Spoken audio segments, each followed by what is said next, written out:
Advocate ആശ ഉണ്ണിത്താൻ, നോക്കൂ, ഇവിടെ ഇപ്പോൾ അബറ്റ്മെന്റ് ഓഫ് സൂയിസൈഡ് ആണ് ചുമത്തിയിട്ടുള്ളത്. അതുപ്രകാരം ആണ് കേസെടുത്തിട്ടുള്ളത്.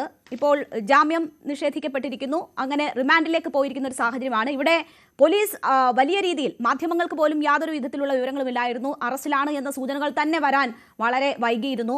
അതിനുശേഷം വൈദ്യപരിശോധനയ്ക്ക് ഉൾപ്പെടെ കൊണ്ടുവരുമ്പോൾ പോലും യാതൊരു അറിവുമില്ല. സ്വകാര്യ വാഹനത്തിൽ കൊണ്ടുവന്ന് അങ്ങനെയുള്ള ഒരു പ്രത്യേക കെയർ പോലീസിന്റെ ഭാഗത്ത് നിന്ന് ഈ പ്രതിക്ക് ഒരുക്കി നൽകുന്നുണ്ടോ? അതിന്റെ ആവശ്യം എന്ത് എന്നൊരു ചോദ്യം പ്രധാനമായിട്ടും ഉയരും. അത്തരം ഒരു സംരക്ഷണത്തിന്റെ യാതൊരു ആവശ്യവും ഇല്ലാത്ത വ്യക്തിയാണ് എന്നതാണ് ഈ പ്രതിഷേധങ്ങൾ അല്ലെങ്കിൽ വിമർശകർ ചൂണ്ടിക്കാട്ടുന്നത്.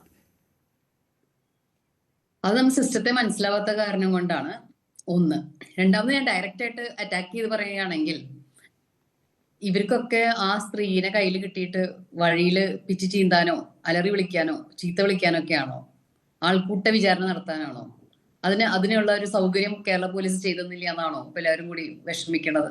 ആ സ്ത്രീയുടെ നിയമപരമായ എല്ലാവിധ അവകാശങ്ങളുമാണ് യാതൊരു രീതിയിലും പരിക്ക് പറ്റാതെ ഫെയർ ട്രയലിനെ ഫേസ് ചെയ്യാൻ പറ്റുക എന്നുള്ളത്. അത് ഒരുക്കി കൊടുക്കേണ്ടത് പോലീസിന്റെ ഉത്തരവാദിത്തമാണ്. അവർ കുറ്റവാളിയായി ആരോപിതയായിട്ടുള്ള സ്ത്രീയാണ്, ശരിയാണ്. വളരെ പ്രഥമദൃഷ്ടിയ അവർ കുറ്റം ചെയ്തിട്ടുമുണ്ട്. അവരെ അറസ്റ്റ് ചെയ്യുമ്പോൾ അറസ്റ്റ് ചെയ്യേണ്ട പ്രോട്ടോകോൾ മുഴുവൻ പാലിക്കുകയും വേണം.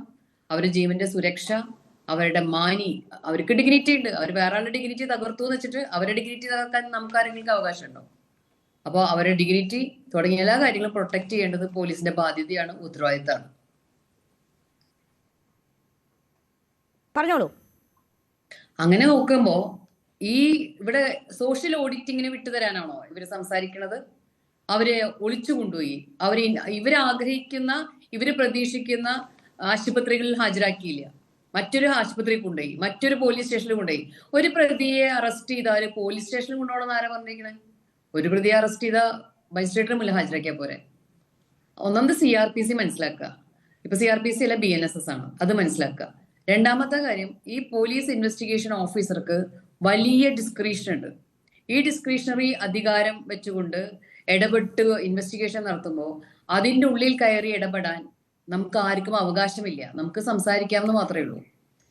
അത് ആകെക്കൂടി ചെയ്യാൻ സാധിക്കുക കോടതിക്ക് മോണിറ്റർ ചെയ്യാൻ മാത്രമേ പറ്റുള്ളൂ. കോടതിക്ക് ഇന്റർവീൻ ചെയ്യാൻ പറ്റില്ല, ഇന്റർഫിയർ ചെയ്യാൻ പറ്റില്ല.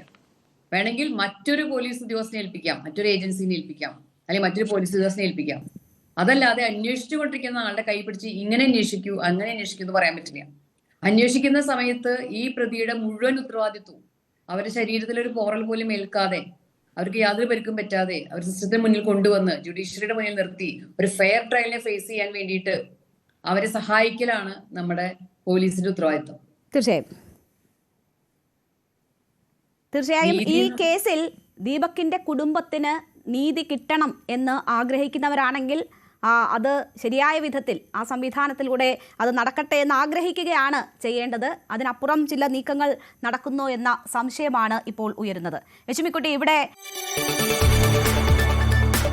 കൂടുതൽ വാർത്തകൾക്ക് News 18 Keralam YouTube channel subscribe ചെയ്യുക.